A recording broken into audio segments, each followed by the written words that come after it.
আমি কোনোদিন অরিজিনাল সাপ ছাড়া শুটিং করি না। না, সাকিব খানকে নিয়ে আমি ছবি করব না। আমিন খানকে ভালো লাগে।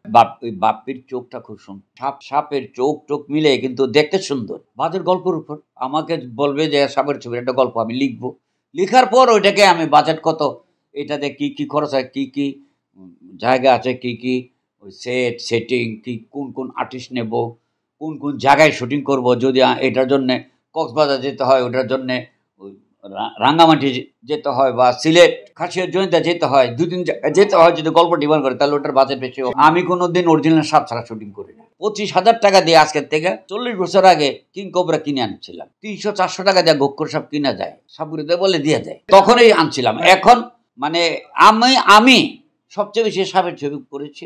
ওটা তো আমরা ট্রিক্স ফটোগ্রাফি ওটা আমরা বানাই। এখন তো বেশি, এখন তো কোনো চিন্তাই নেই, ওটা একেবারে ইজি।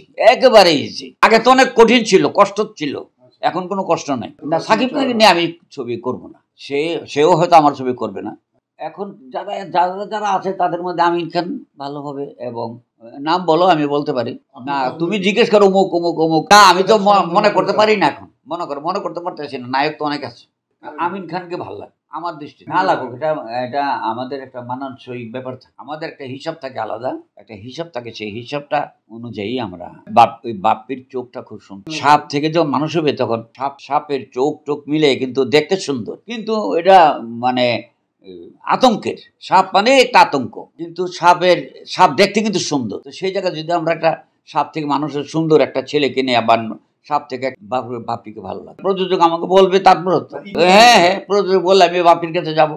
হৃষ্টপুষ্ট সুন্দর টল গল্প যদি থাকে তো 2 জনকে নিলাম, নো প্রবলেম। ওরা যদি করে, এটা তো ওদের নিজস্ব একটা ইচ্ছাও থাকে।